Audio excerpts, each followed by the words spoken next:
Huh?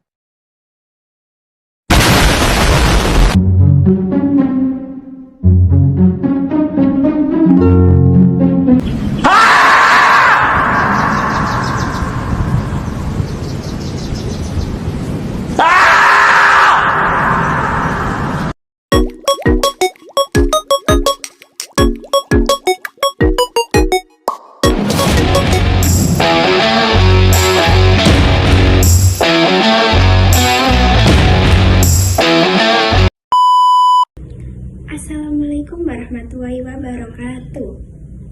Halo semua, perkenalkan saya Nurrahma Pribiantoro dengan NIM 8 dan rekan saya yaitu Siti Romadunia dengan NIM 31 serta Anggun Lailatul Mafiro dengan NIM 48. Pernahkah kalian mengalami kesalahpahaman antar anggota kelompok?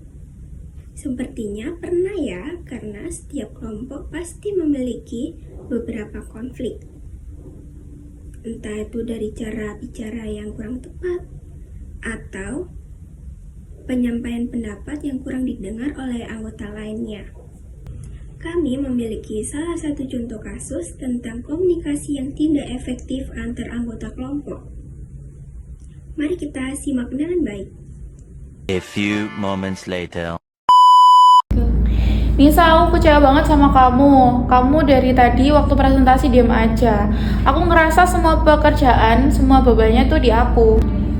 Kamu juga langsung marah tanpa tanya alasannya. Padahal aku juga ingin menjelaskan, tapi kamu sudah terlanjur emosi. Gimana aku nggak kesal? Aku kira kamu emang nggak peduli.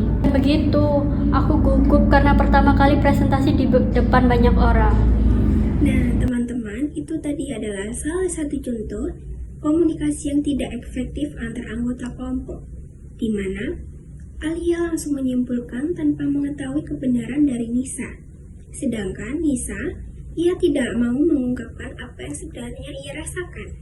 Di sini, kita dapat menyimpulkan bahwa tidak adanya komunikasi yang terbuka akan menghambat pertumbuhan kelompok serta tujuannya tidak akan mudah tercapai. Dalam psikologi komunikasi, kita belajar mengenai persepsi, emosi, feedback, serta bagaimana cara kita menyampaikan pesan dengan baik. Itu dapat mempengaruhi keberhasilan dalam kelompok. Bagaimana ya kalau Alia dan Nisa belajar mengenai psikologi komunikasi dan bagaimana cara mereka menyelesaikan masalahnya?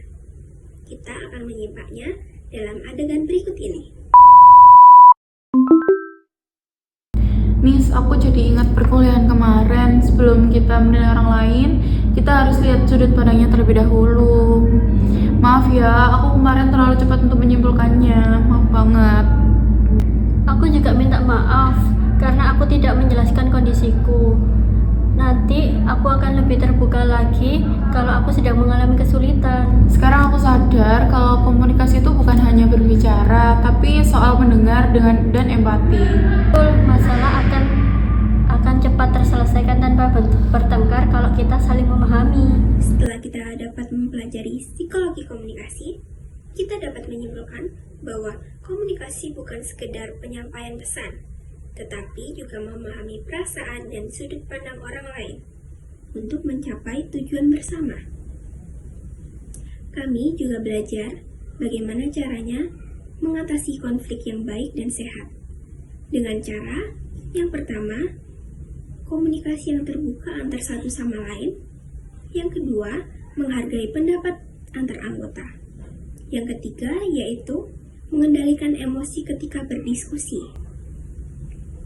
Manfaat setelah kami mendapatkan psikologi komunikasi dalam mata kuliah yaitu yang pertama, kami dapat memahami perasaan orang lain. Yang kedua, kami dapat mengendalikan emosi ketika berdiskusi. Yang ketiga, kami dapat lebih percaya diri ketika berbicara di depan umum. Yang keempat, yaitu kami dapat bekerja baik. Yang keempat, yaitu kami dapat bekerja sama dengan baik dan aktif dalam kelompok. Yang kelima, kami mampu menyelesaikan konflik dalam kelompok antar anggota kelompok berkaitan dengan komunikasi interpersonal, di mana komunikasi ini melibatkan antar anggota atau individu yang dipengaruhi oleh persepsi, emosi, serta empati dan sikap.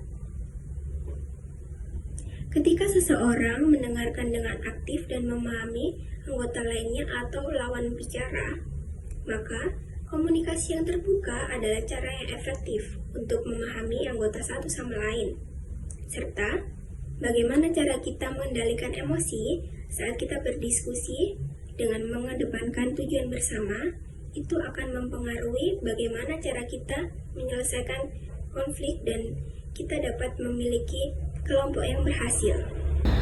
Dulu aku mengira kalau komunikasi hanya soal berbicara, tapi sekarang aku lebih tahu bahwa memahami orang lain jauh lebih penting. Belajar psikologi tidak hanya bermanfaat bagi calon psikolog, tetapi juga siapa saja yang ingin memiliki hubungan yang baik antara teman, saudara, maupun lingkungan sekitarnya. Karena itu, jangan pernah meremehkan pentingnya psikologi komunikasi.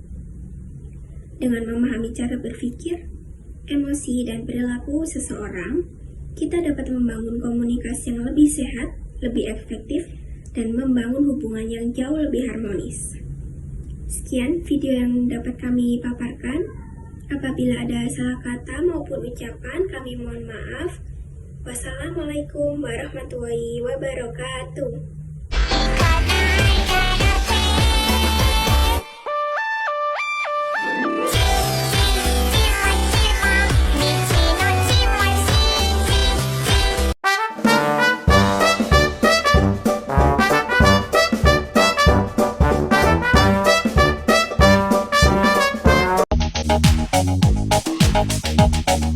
Dala tu cuerpo alegría Macarena, que tu cuerpo es para dar la alegría y cosas buenas.